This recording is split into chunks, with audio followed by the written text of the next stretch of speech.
What if the HOA Karen harassing you about lawn gnomes and porch lights actually owed you her home? I paid cash for my house, but Deborah's clipboard tyranny didn't stop until I revealed the ultimate secret weapon. I owned her mortgage. This isn't just petty revenge. It's how I turned her suburban surveillance state into a masterclass on karma. Spoiler, her renters are ruining the neighborhood speech, aged like milk. Deborah didn't just enforce rules, she weaponized them. Day one, she left a note calling me a transient renter.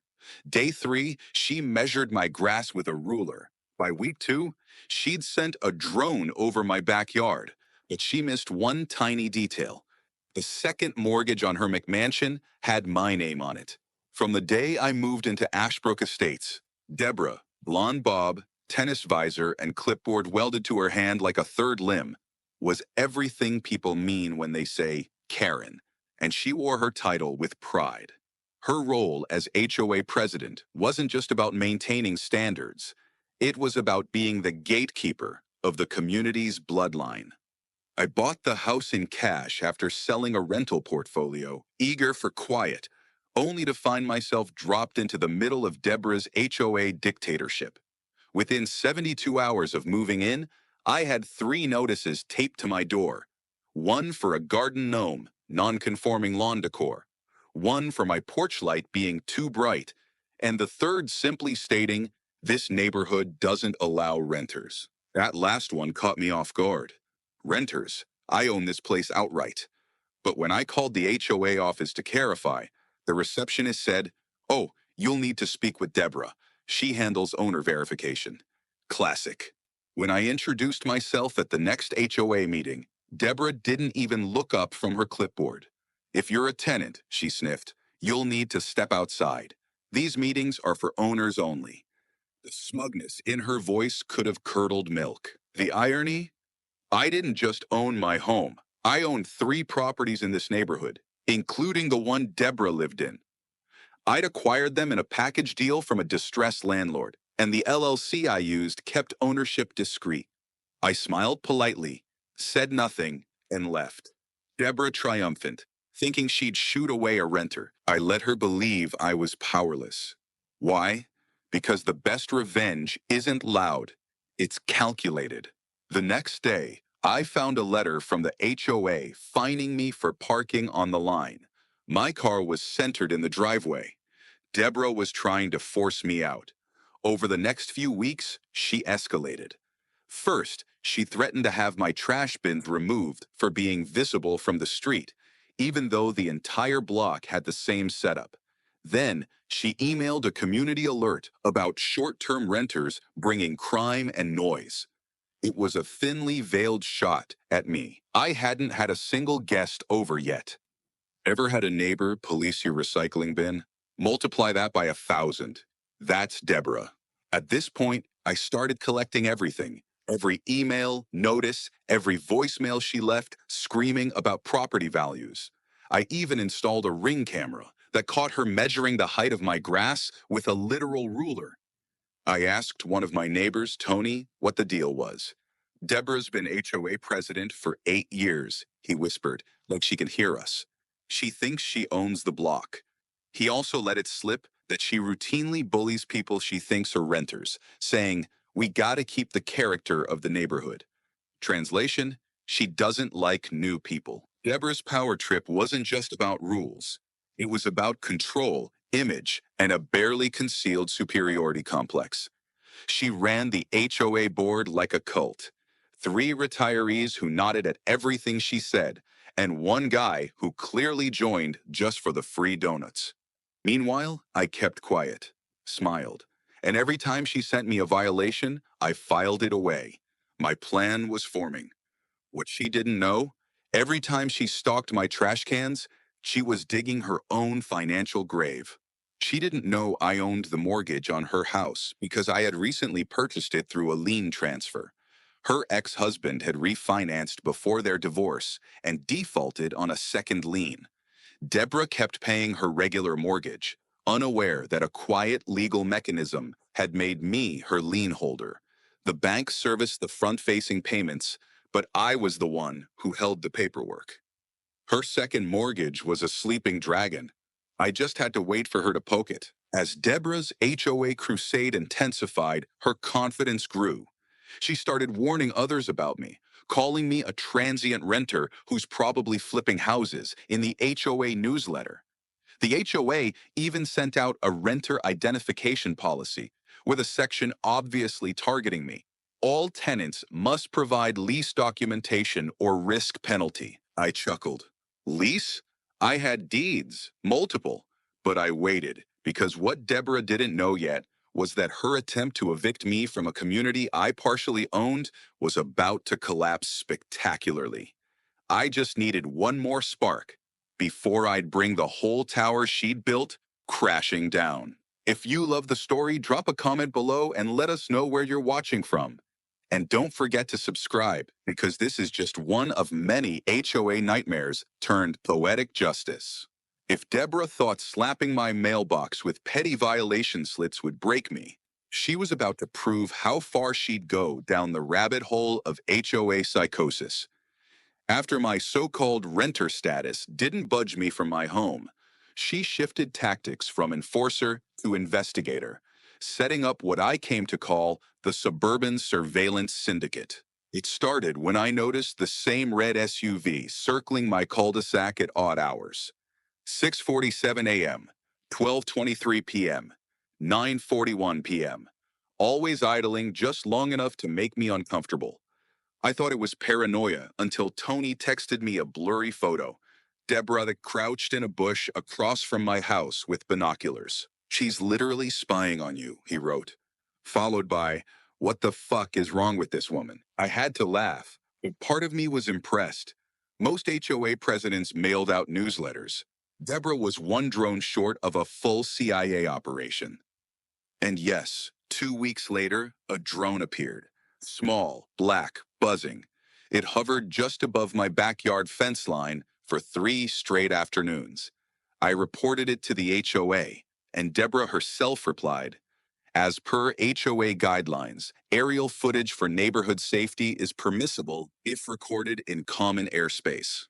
That wasn't a rule. It was something she made up and tacked onto the back of an old gardening violation from 2019. When I politely asked her to stop, she smiled and said, if you're not doing anything wrong, you shouldn't mind a little monitoring. After all, we do have standards here. That was her favorite word, standards. She wielded it like a sword, implying everything about me, from my solar lights to my outdoor grill, failed to meet her imaginary threshold. Most people would have panicked. Deborah, she bought a drone. One morning, I caught her walking her yappy Pomeranian past my driveway, snapping photos of my recycling bin. You left a cardboard pizza box, she said, like I dumped toxic waste into the community pool. Another day, she left a pamphlet titled Responsible Home Ownership on my doorstep, paper-clipped to yet another violation, this time for excessively enthusiastic seasonal flags. It was a 4th of July banner. Meanwhile, I quietly pulled records. My attorney and I had started cataloging her HOA violations, illegally modified bylaws, personal targeting, misuse of surveillance, and built a dossier that would make the state attorney's office sit up straight. But Deborah wasn't done. She installed a motion-triggered camera facing my driveway. When I pointed out that it was mounted on an HOA-maintained light pole, she smirked and said, I had the board vote. It's for community watch. The vote was just her, Cheryl the treasurer, Deborah's bridge partner, and Al, who once told me the only reason he joined the HOA board was for the Costco muffins. No minutes were recorded. No notices were sent. Just 3 power-hungry retirees building their own surveillance state on suburban streets. I smiled and handed her the foreclosure papers. But Karens don't quit. They escalate. The drone continued appearing until I finally used a garden hose to spray it down mid-hover. That night, Deborah filed a police report for destruction of neighborhood security equipment. The officer showed up reluctantly, looked at the wrecked drone, then looked at the ring footage showing it peeking through my second-story window. Ma'am, he said flatly, I don't think this is a matter of neighborhood safety. I think this is you harassing your neighbor. When the judge said, "Ma'am, he owns your mortgage," the room went silent. Deborah's clipboard hit the floor. For the first time in 8 years, the HOA queen had nothing to say, just the sound of her own heartbeat pounding like a foreclosure notice. Deborah's face turned a shade of red, usually reserved for malfunctioning microwaves. But even that didn't stop her. She began distributing flyers with my photo on them, warning residents to report suspicious activity tied to transient occupants. She even hosted a community preservation workshop, which was basically a slideshow of my house under different lighting conditions, accompanied by fear-mongering narration about what happens when standards are ignored. I showed up to one of these workshops wearing a t-shirt that read, "Definitely not a renter." The room froze. Deborah cleared her throat and said, "Let's continue," but her voice cracked just slightly. One resident asked, "Wait, aren't you the one who keeps flying that drone around?" The question lingered unanswered. I didn't need to respond. I just smiled. The seeds of doubt were starting to grow. I'd made sure of that. The check cleared. The house stayed mine. And Deborah, she still had one move left. But even then, she didn't realize the worst part. In the midst of all her spying, reporting, and paranoia-fueled power trips, she had missed a mortgage payment. One that didn't go to her normal bank. One that went directly to the LLC holding her second lien. One that now gave me leverage she didn't even know existed. And all I had to do was wait until she pushed just a little further. Because when someone like Deborah finally crosses the legal line, they do it proudly, loudly, and publicly. And I was recording everything. By the time the third HOA newsletter featured an anonymous op-ed warning of suspicious short-term occupants draining neighborhood integrity, it was clear Deborah wasn't just escalating. She was attempting a hostile social eviction. I woke up one morning to find a bright orange sticker on my door labeled "Notice of Non-Compliance, Unapproved Tenant," slapped dead center like a public shame mark. It was hand-signed by Deborah and bizarrely co-signed by someone claiming to be the legal affairs officer of the HOA, Cheryl, the bridge partner with no legal background whatsoever, unless you count reading old Matlock reruns. But this wasn't a typical violation. Deborah had upgraded her delusion. She was now treating me as a squatter. I marched straight to the HOA office, ownership deed in hand, and Deborah had the gall to smile and say, "We've received multiple complaints. You'll need to prove you live there." I blinked. "Deborah, I literally own this home." She leaned in, whispering, "Then show us a copy of your lease agreement. If it's your name on the lease, I'll update our files." Lease agreement. I almost laughed, but she was dead serious. "I don't have a lease," I said, "because I own the property. It's in my LLC." Her eyes narrowed like I'd confessed to being a Russian spy. "We don't allow shell corporations in this neighborhood." Shell corporations. The LLC was a standard real estate holding vehicle. Nothing shady. Still, within 48 hours, I received a formal notice to appear at an emergency board meeting to address my unauthorized residency. Tony texted me, "What the hell is this meeting?" Deborah said there was a non-owner crisis. I thought I'd won. Then she sued me for provocative grilled peaches. I attended the meeting. Seated at a plastic folding table in the community clubhouse were 6 people all sipping decaf and looking vaguely confused. Deborah opened with a PowerPoint titled "Protecting Ashbrook Values, Crisis Response." Slide 1. A blown-up photo of my house with the caption "Infiltration and Legal Loopholes." She talked for 26 minutes, citing fake codes, referencing HOA guidelines from 2004, and quoting something called the Ashbrook Home Integrity Pledge, which I'm convinced she wrote herself. When it was my turn to respond, I walked to the front, placed a copy of the deed on the projector, and said, "That's the name of my LLC. You'll also see I own 2 other properties here, including Deborah's." Cheryl gasped. Deborah blinked so hard it looked like a software reboot. "You own what?" she said, like the concept physically hurt. I nodded. Yes, the bank you send your second lien to. That's me. Deborah recovered fast, flipping to another slide titled LLC Abuse, Modern Real Estate Threats. The meeting spiraled. She proposed a new bylaw banning non-individual ownership, while the treasurer asked if she could adjourn for her Tai Chi class. A few neighbors stood up, confused. Wait, if he owns property, what's the issue? One asked. Deborah snapped. He doesn't belong here. That's the issue. That moment crystallized everything. This was never about HOA regulations. It was about control, status, gatekeeping. She didn't like that someone new had entered her kingdom without kneeling. After the meeting, I received a certified letter. Deborah had filed an official HOA complaint to initiate removal of an unauthorized resident via legal channels.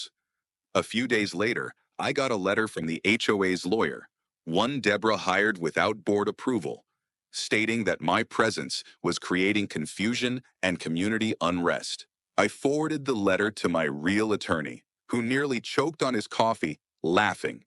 She's trying to evict you from your own home based on vibes, he said.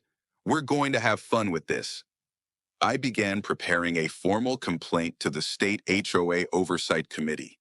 Meanwhile, I started showing up to HOA events wearing t-shirts that said things like property owner since Tuesday and hashtag landlord life and ask me about Deborah's mortgage. She retaliated by blocking me from the HOA Facebook group. Then, she printed out screenshots of posts I'd made about barbecue recipes and submitted them as evidence of public disturbance. My favorite, a post where I shared a grilled peach recipe and she labeled it provocative food imagery. I was living rent-free in Deborah's head, but not in her house, because she still didn't know that missing just one payment to my LLC could trigger foreclosure proceedings on her second lien. And guess what? She just missed one. I had the certified mail receipt in hand. The fuse was lit. Deborah had gone from clipboard tyrant to community cult leader to self-appointed sheriff of an imaginary legal frontier. But her world, the one built on fake rules and fragile pride, was about to collapse. And I would be holding the pink slip when it did. Deborah had been so focused on destroying the renter in House 114 that she failed to realize the financial noose around her own McMansion had already tightened, and I was the one holding the rope. See, months earlier, while quietly acquiring investment properties during a down market, I bought a distressed lien on Deborah's home through a private lending portfolio auction. Her ex-husband had defaulted on a second mortgage years ago, and that forgotten lien had floated through shadowy hands before landing in mine, wrapped in legal tape, yes, but perfectly enforceable. She kept paying her first mortgage, blissfully unaware that I now held claim to the second. And like most HOA presidents drunk on power and Chardonnay, she never checked. When she missed her latest payment, likely too distracted by printing flyers with my face next to clip art of a burglar, I had my legal team send her a polite but formal letter of intent to foreclose. Certified mail.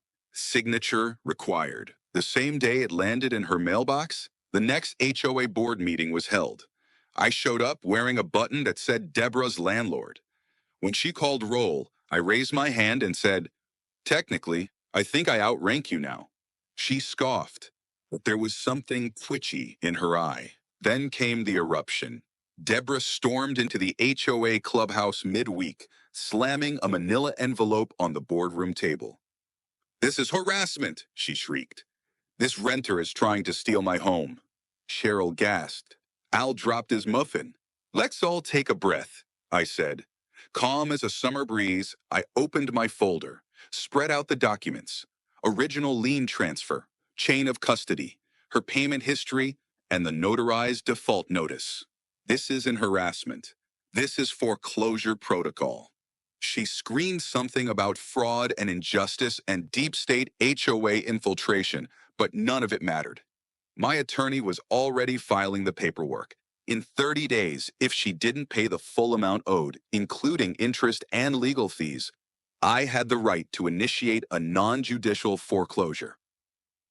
The total, 14,782.52, a sum I knew she couldn't easily produce, especially since she bragged at the last wine mixer about buying her new BMW entirely on credit points.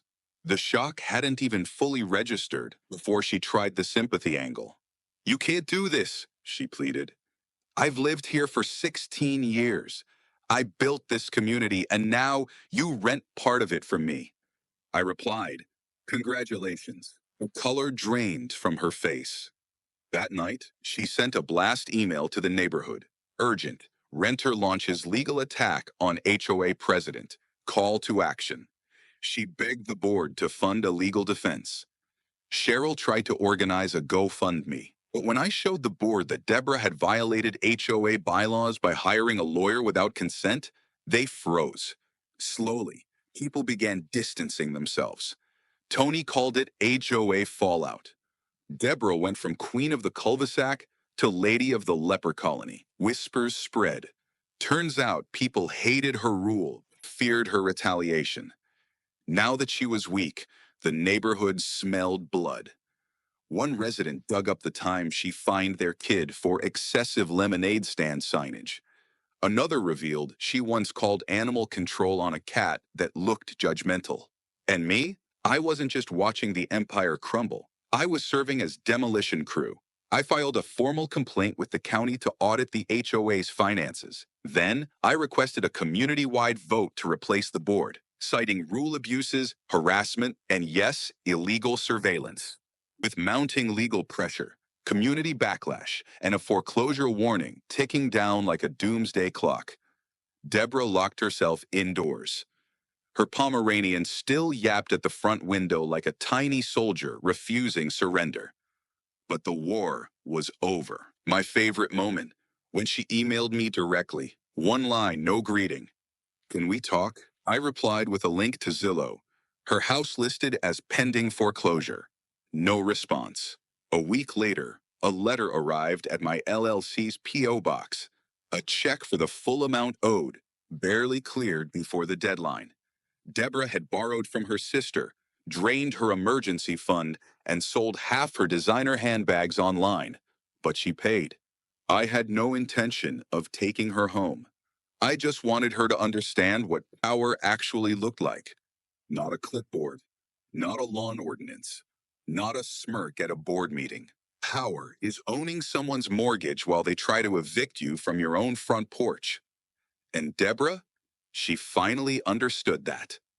Turns out transient renters don't want a house with Karen's claw marks on the door. The woman who once called me the renter now signs checks to my LLC, quietly, monthly, involuntarily, because even HOA Karens have to pay the rent, especially when the renter owns the deed to their pride. Deborah had spent nearly a decade as the self-crowned empress of Ashbrook Estates, fining, micromanaging, condescending, and dictating. But the moment word got out that she nearly lost her house to the renter she tried to oust, her throne didn't just wobble. It shattered like a glass gnome under a lawnmower. It started small. Miss Beverly from Lot 9, an 82-year-old legend with an iron garden flamingo and zero tolerance for nonsense, was the first to break ranks. At the next HOA community brunch, she casually said, "Funny, Deborah, how someone you thought didn't belong almost ended up owning your house." A few nervous chuckles followed, but the seed had been planted. By Tuesday, the neighborhood Facebook group was on fire with passive-aggressive posts. One neighbor shared an article on HOA abuse with the caption, "Interesting read." Another posted a meme of Marie Antoinette saying, "Let them eat violations." Deborah tried to delete the posts. She was still a moderator, but the admin powers had been quietly transferred to Tony after a group vote she didn't attend.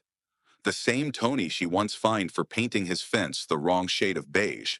He changed the group banner to a picture of my house with the caption, "Not all renters are created equal." The community once ruled by fear of Deborah's fines and smug warnings, had found its courage and a new favorite pastime: dragging their ex-queen through digital mud. People who had suffered in silence began sharing stories. One woman revealed Deborah fined her $150 for wind chimes audible past 9 p.m., even though she lived across the street.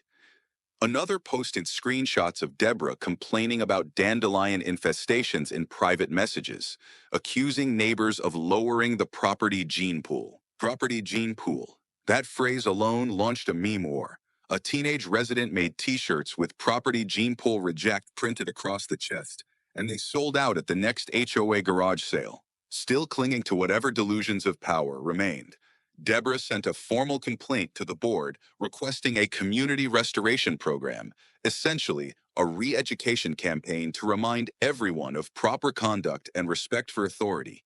But the board had had enough. They voted to suspend her powers pending review, and Cheryl, sweet, quiet Cheryl, shocked everyone by abstaining. "I just can't support her anymore," she said quietly, eyes down, as Deborah's mouth hung open. Deborah tried to rally her remaining loyalists, but most had already fled. Al, the muffin guy, finally spoke at a meeting. "I joined this board for baked goods, not political warfare." With no friends left on the board and no influence over the group chats, Deborah took her crusade to the streets. Literally. She began walking the neighborhood, clipboard in hand, knocking on doors, asking people to sign a petition to restore traditional HOA values. Most shut their doors. One neighbor handed her a copy of the foreclosure letter I had sent with "Yikes" scrolled across it in pink highlighter. Her last act of desperation came when she tried to host a community ethics brunch at her house. Not a single soul showed up. Not even her Pomeranian's groomer, who'd RSVP'd, maybe. Meanwhile, I had quietly printed and distributed copies of the HOA bylaws and resident rights, highlighting all the rules Deborah had broken. I stapled each to a fresh violation slip with her name at the bottom and taped them to the clubhouse bulletin board. It was petty, but poetic, and the community loved it. Deborah, now cornered, humiliated, and completely powerless, took one final swing. She attempted to sue me personally for emotional distress and intentional defamation, citing memes, Facebook posts, and intimidating t-shirt slogans as evidence. My lawyer laughed so hard, he offered to handle the response for free. We filed a motion to dismiss, attached with a 30-page packet of her harassment, illegal surveillance, and HOA misconduct, including the drone footage, the fake bylaws, and a recording where she called me a financial invader. The judge tossed the case so fast, I don't think Deborah's lawyer even found parking. With that loss, she became a joke, an ironic ghost of her former self. She still marched the sidewalks every morning, but now neighbors waved cheerfully and said, "Hey there, Karen." No one called her Deborah anymore. She was Karen forever, the woman who tried to evict a homeowner, who built her world on control, and then had to pay rent to the man she once tried to exile. That's the thing about neighborhoods. They may fear you for a while, but once the illusion cracks, they don't just abandon you. They flip. And Deborah had been flipped, flattened, and filed under former tyrant. All that was left now was to clean up the mess. And oh, the cleanup was going to be delicious. With Karen officially dethroned, and the community awakened from their compliance coma, it was time to do what she never could: actually fix the mess she'd made. I wasn't interested in replacing one tyrant with another. I wanted transparency, fairness, and just the right dash of poetic pettiness. First step: legal house cleaning. With my attorney, I submitted a formal petition to the county's HOA Oversight Division, detailing Deborah's history of abuse, falsified regulations, and unauthorized expenditures, including thousands spent on personalized HOA violation pads and that surveillance drone she wrote off as security equipment. The response was swift. The HOA was ordered into a compliance review, and an external auditor was assigned to comb through the financials. Turns out Deborah had been charging the community for her business lunches at a local wine bar, calling them policy meetings. She once expensed a full spa day as board stress therapy. Cheryl quietly returned her treasurer keys and thanked me. I didn't realize how bad it had gotten, she whispered, nearly in tears. Next, I motioned to hold a special election, a community-wide vote to dissolve the existing board and elect a new, balanced team. The turnout was overwhelming. People who hadn't been to a single HOA meeting in 5 years came out of hiding like it was the neighborhood Oscars. I campaign on a simple message. No fines without warnings. No rules without receipts. No leaders without accountability. Even Miss Beverly wore a campaign pin that said, "Less clipboard, more common sense." The vote was a landslide. All 5 previous board members, yes, even muffin-loving Al, were replaced. I didn't run for president. Instead, I recommended a neighbor named Maria, a former real estate attorney with 2 kids and a lawn sign that read, "HOA hater for life." She won unanimously. My role? I created the Resident Oversight Committee, an independent panel that reviewed all violations and budgets before anything was enacted. Deborah hated it, but Deborah had no say. She was just another resident now, and barely that. Who HOA privileges were suspended indefinitely pending a civil review. One of our first acts as the new leadership was to revise the HOA's most absurd rules. No more fines for flower colors. No more drone surveillance. No more unapproved seasonal flag decorations. And we struck down the infamous property gene pool clause Deborah had once tried to sneak into the bylaws. In its place, we installed a community charter that emphasized inclusion, reasonable standards, and, just for laughs, specifically banned the use of clipboards during board meetings unless medically necessary. But I wasn't done yet. I submitted a formal motion to rename the community clubhouse. The old name, Ashbrook Commons. The new name, approved unanimously, Karen's Last Stand. The plaque outside reads, "In memory of unchecked power, passive-aggressive lawn tyranny, and drone-enabled delusion. Never again." The dedication ceremony was glorious. Neighbors brought cupcakes shaped like clipboards. Tony gave a speech titled, "How I Learned to Stop Worrying and Love the Renter." Even Deborah showed up, but she stood outside the fence, arms crossed, silently watching her empire reborn without her. She still lived in the same house, now meticulously maintained, but with a lot less barking. Rumor had it she canceled her wine club membership and started attending silent yoga. The same neighbors she once threatened with lawsuits now ignored her completely, or worse, smiled and waved like she was a quirky retiree who used to be someone. Meanwhile, I quietly refinanced the lien I held on her property and used the interest payments to install a new playground near the clubhouse. We named it the Renter's Retreat. Kids loved it. Parents cheered. I watched from the shade, sipping lemonade, occasionally nodding to Maria, who ran meetings with fairness and zero theatrics. The neighborhood had changed, not just in leadership, but in spirit. No more fear, no threats, no Karen-approved surveillance zones. Just people, homes, and peace. And if anyone ever asked how it all happened, the answer was simple. Because one renter refused to bow. And because karma, when properly financed and legally enforced, can be a beautiful thing. You'd think after losing the board, the clubhouse, the community, and partial control of her mortgage, Deborah, our beloved Karen, would have tapped out. Maybe retreated to her wine cellar to plot her next potluck coup. But no, Karen's kryptonite was irrelevance, and her need to reclaim power burned hotter than the HOA fire pit she once banned, because fire promotes chaos. About a month after the special election, I got a suspiciously formal letter in the mail.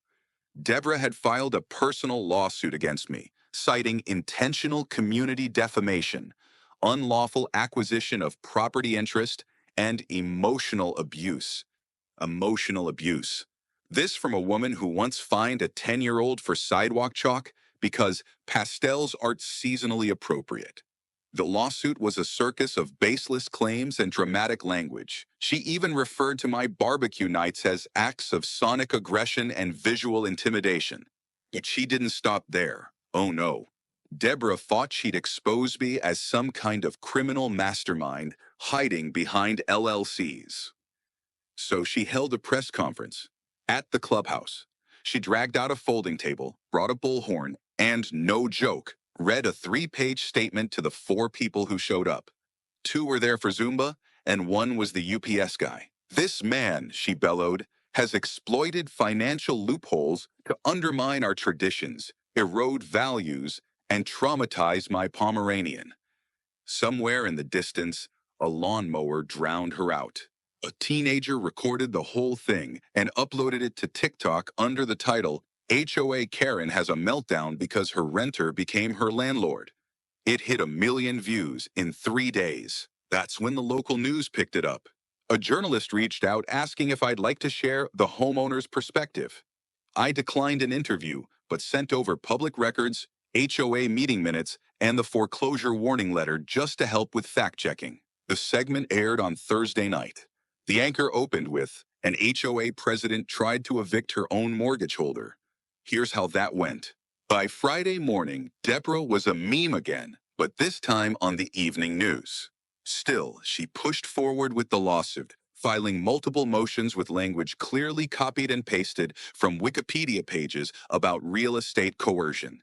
Her attorney, if you could call him that, was a friend's nephew, fresh out of law school, who argued that LLC ownership is a form of modern colonization. My lawyer responded by filing a countersuit for malicious prosecution and slander, attaching every HOA violation, drone video, and flyer with my face on it.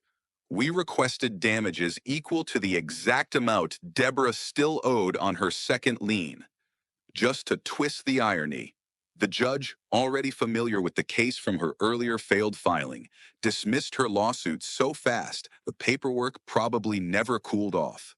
In court, she tried to give an emotional plea, claiming she had only ever tried to protect the neighborhood from outsiders. The judge raised an eyebrow and said, "Ma'am, he owns your mortgage." The courtroom snickered. Deborah flushed crimson and muttered something about community standards. When the countersuit proceeded, we reached a settlement. Deborah had to issue a written apology, attend a homeowner rights course, and, this was my favorite, record a 5-minute community announcement on fair HOA leadership to be played before every board meeting for 6 months. I offered to write the script. "Good evening," it began. "My name is Deborah, and today I'm here to talk about how not to abuse HOA power." The first time it aired, I brought popcorn. After the lawsuit flopped, Deborah attempted one final spectacularly misguided act of revenge. She tried to start a rival HOA. Yes, she actually attempted to secede from Ashbrook Estates and form the True Ashbrook Neighborhood Council, TANG, citing corruption by renters and weak-willed reformists. She sent out pamphlets, held an informational barbecue, no one came, and even tried to register a .org website, which was instantly bought by Tony, who redirected it to a meme page called KarenForPrison.com. The secession effort died faster than her wine club RSVP list. And with that, Deborah faded. Not quietly, of course. She still stalked the streets with her muttering Pomeranian, still gave me the stink eye when we crossed paths. But the reign of Karen was officially, publicly, and humiliatingly over. She tried to burn me down, but I was fireproof. She weaponized fake rules, and I came armed with real law. She mistook silence for weakness and her screams for power. And in the end, she lost everything except the monthly reminder of who really holds the keys. Me, cashing her check, and the community she used to command with fear, now laughing about it over block party hot dogs. Sometimes revenge doesn't need rage. It just needs patience, paperwork, and a certified mail receipt. A few months after Deborah's last failed power grab fizzled into HOA infamy, the final act of karma began. Not with a bang, but with a sign. A crisp white and blue for sale sign staked into her front lawn like a sword through the heart of her legacy. At first, people thought it was a mistake. Deborah had always claimed she'd die in Ashbrook, preferably at the HOA podium. But there it was, shining in the sunlight, complete with a smiling realtor's face and a QR code linking to a listing titled Executive Home in a Quiet, Well-Regulated Neighborhood. The hypocrisy practically wrote itself. The woman who once fined a neighbor for displaying a garden gnome now advertised charming landscaping possibilities.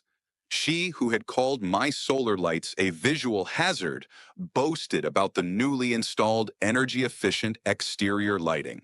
And best of all, the house tour video uploaded to the listing website featured an enthusiastic agent saying, "This home sits in a neighborhood recently revitalized by progressive HOA leadership and fair homeowner policies." I had to replay that line 3 times to fully appreciate the taste of irony being served hot. Neighbors speculated wildly. Some said Deborah was moving to Florida to live closer to her sister. Others whispered she'd been pushed out by humiliation. But Tony told me the truth. She'd refinanced again, quietly, through a non-traditional lender. And now between the first mortgage, my second lien, and legal costs, she couldn't keep up. The financial chokehold had caught up, and her empire, like a poorly stacked lawn flamingo, had tipped over. She still strutted the block occasionally, acting like the sale was her decision. "Time for a new chapter," he told Miss Beverly, who responded with, "Hopefully one with fewer violation slips." At the next board meeting, still held in the renamed Karen's Last Stand clubhouse, we voted to remove Deborah's honorary brick from the garden walkway. Someone replaced it with a stone engraved, "Warning, may violate your sanity." The open house was scheduled for a Sunday, and it became the social event of the year. Not because people wanted to buy, but because we wanted to witness it. Residents brought folding chairs. Kids sold lemonade. Tony brought popcorn. One neighbor played violin music from her porch for atmosphere. The real estate agent, clearly overwhelmed by the spectacle, tried to stay positive. "As you can see, this neighborhood has a strong sense of community," she chirped, dodging a drone someone flew with a tiny "Good Riddance" banner attached. The open house was fine, but whispers about the infamous HOA president debacle and a mysterious second mortgage didn't help. Neither did the TikTok that resurfaced showing Deborah accusing my grill of being a hazard to neighborly aesthetics. Views climbed again. The house stayed listed. Weeks passed. Price dropped again and again. Eventually, the listing removed the phrase tightly managed HOA, replacing it with flexible neighborhood guidelines. Deborah avoided eye contact in the mailbox cluster. Her once grand front hedges, previously trimmed weekly to regulation height, grew wild. Her lawn, once the HOA poster child, had yellow patches. The woman who fined others for Christmas lights hung one sad string of LEDs in April. She was unraveling, and everyone saw it. When a potential buyer finally showed up, serious, clipboard in hand, sharp questions, I made sure to be outside watering my garden. He introduced himself, and I casually mentioned, "Great place. I own a few homes in this neighborhood." He smiled, said, "Oh, how's the HOA?" I responded, "Oh, it's much better now." Used to be run by someone who tried to evict her own mortgage holder. His eyes lit up. "Wait, is this the house?" I smiled. "Yep." He didn't call back. 2 days later, the sign was gone. The house was pulled from the market. Rumor has it Deborah's financing collapsed again. Her lender had flagged the lawsuit history. Now she was stuck, underwater in the one place she no longer controlled, surrounded by neighbors who treated her like a living meme. From queen to captive, from president to punchline. And the irony? She once tried to remove me because she thought I didn't belong. Now, She was the outsider in the neighborhood she ruled like a tyrant. Karma had not just knocked, it had taken up residence on her front porch. In the end, it wasn't a lawsuit, a lien, or even public shame that delivered the final blow to Deborah. It was necessity. After months of failed sales, spiraling mortgage obligations, and an HOA board that now viewed her as a cautionary tale, Deborah quietly did what she once declared would destroy the fabric of Ashbrook Estates. She listed her house as a rental. No public announcement, no fanfare, just a quietly uploaded ad on a real estate app titled "Charming Home Available in Peaceful Community. Respectful Tenants Only." The price was suspiciously low for the square footage, and the listing note, "Must comply with HOA regulations," was the literary equivalent of a white flag. But word travels fast in Ashbrook, and within a day, screenshots spread like wildfire. People laughed, some cried from laughter. Miss Beverly nearly choked on a deviled egg at brunch. The queen of anti-renter policy just became her own worst nightmare, she said between wheezes. But the true moment of poetic perfection came when I saw the final name on the lease application. Approved, processed, and signed with a smile. It was a young couple I'd met during one of my backyard barbecues. Sweet, quiet, respectful, first-time parents expecting twins, and, yes, renters.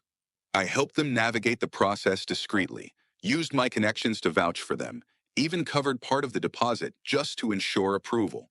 When Deborah realized who they were, when she recognized the woman who once asked her if sidewalk chalk was safe to use near HOA landscaping, her face went pale. She couldn't deny the lease, not legally, not without violating fair housing law. So she gritted her teeth, signed the agreement, and handed over the keys to the very people she'd once labeled the beginning of the end. I watched the handoff from across the street, sipping iced tea, pretending not to notice. The kicker? The lease was processed through my real estate firm. My signature was on every page. Deborah, who once fined a man for having too many wind chimes, was now required to call my office for any maintenance issues. The same office that had her listed in the system as tenant D. Karen, owner's note, "Do not harass neighbors." She rarely left the house now. The neighbors had long moved on, embraced peace, and transformed the HOA into a symbol of unity rather than tyranny. But Deborah? She lived in a house she no longer owned, surrounded by renters she once targeted, paying monthly to maintain a mortgage still partially controlled by me. She now walked her dog only at dusk, head down, sunglasses on, even in winter, a shadow of the clipboard queen she once was. And every month, like clockwork, my accounting office processed her rent payment, marked it received on time, and deposited it into the account I labeled Ashbrook Justice Fund. It paid for the community garden, the little library by the clubhouse, and even a scholarship for local teens. Ironic, isn't it? Her money, her house, her downfall, funding everything she once tried to suppress. Deborah thought renters were the problem, but the real threat? The quiet guy with a deed, a lawyer, and a front row seat to her self-destruction. Want to know the sweetest part? Every rent check she sends funds the playground she tried to ban. Karma's not just a bitch, she's a landlord. Sometimes revenge doesn't need a gavel or scandal. Sometimes it looks like a "for rent" sign on a freshly mulched lawn, a quiet laugh across the street, and a folder labeled "Closed, Deborah K. HOA Tyrant Retired." And in the end, what she feared most wasn't losing power. It was having to live under someone else's rules. And now, every day she checks her mailbox, hoping for silence. But instead, she gets rent reminders from the renter she tried to erase.